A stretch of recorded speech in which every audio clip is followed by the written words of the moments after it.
Hey there, students. How are you doing today? I've got a very far-fetched, it's kind of weird, what if scenario for you, okay? And then I want you to think and do some brainstorming work in light of this what if scenario.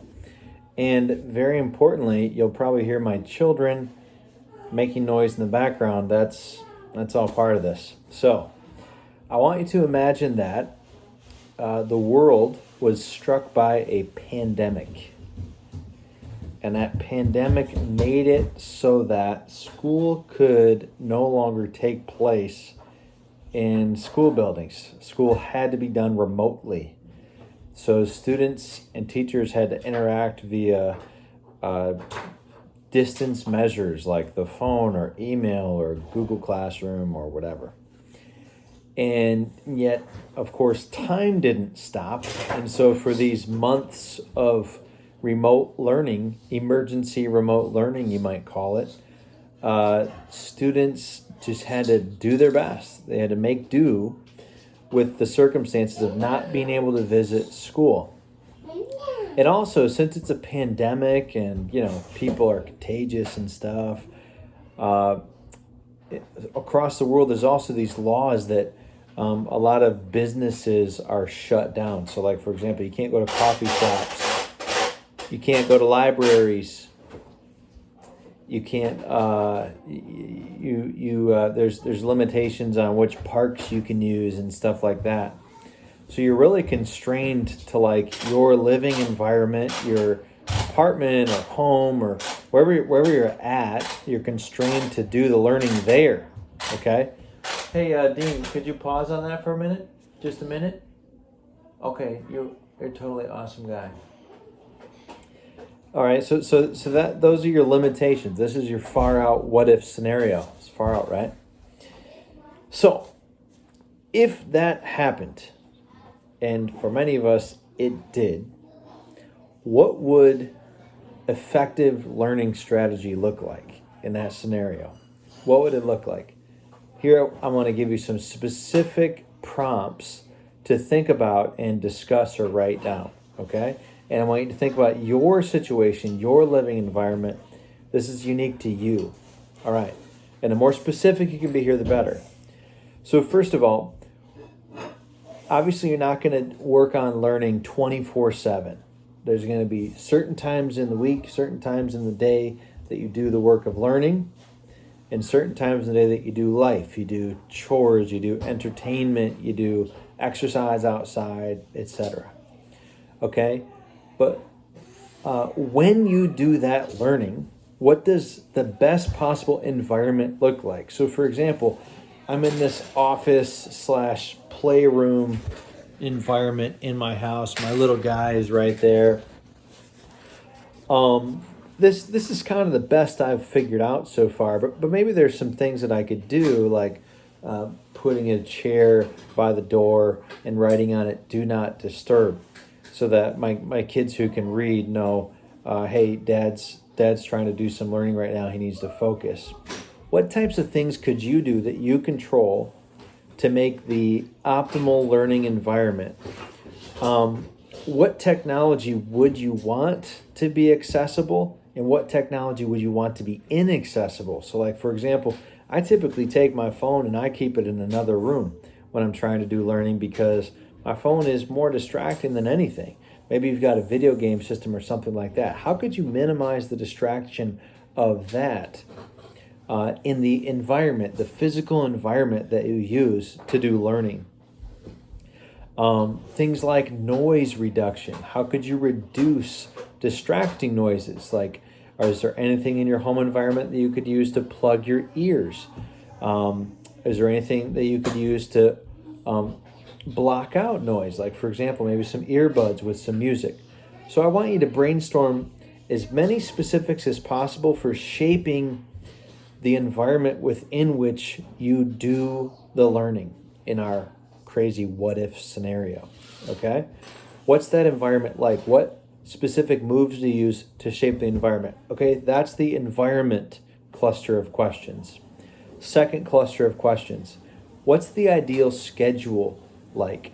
It's possible that your teacher has given you a suggested schedule or your school has given you a suggested schedule. But the cool thing about this what if scenario that we created is that the schedule is really up to you, right? I mean, so in this next cluster, I want you to think about the schedule, all right? What's the ideal schedule like that you're going to keep? What hours of the day, what days of the week would you do your learning in? Thinking about the different classes that you're taking or assignments that you're getting, what makes sense? It's true, according to this idea called Parkinson's Law, that work will expand to fill the time that we give it. So it's quite probable that you don't need a full regular school week to get done all the learning that you have to do in this scenario, because after all, a full regular school day is filled with lots of moving between classes or getting materials out of lockers or waiting in lines, right? And you don't have to do any of that in this what if scenario. So what's the schedule look like? Literally sit down with a piece of paper and map out which hours of the day do you think would be primo for you to do the work of learning? What classes or subjects would you do in which hour? And again, look at the schedule that your school or teacher is giving you, because maybe that's actually a really good schedule that you can adjust for yourself with just minor tweaks. And then finally, with this scheduling thing, I want you to think about breaks. Where would it make sense to work in some breaks into your day? Because, most of us can't sit down and just grind out a bunch of work on a project or a lesson for hour and hour and hour after hour. So I'm asking you, what is a good work to break ratio? And what would you do during those breaks? Maybe it's a walk around the house. Sometimes my kiddos, I'll tell them, hey, go run around the house. I'll time you. Maybe you want to do that so you can get in some exercise and fitness. I mean, that's a good thing. So this second cluster of questions is about environment. And then finally, the third cluster of questions that I have has to do with starts and stops. So rituals that you use to start your learning day and rituals that you use to shut down your learning day. I mean, think about pre-pandemic schooling.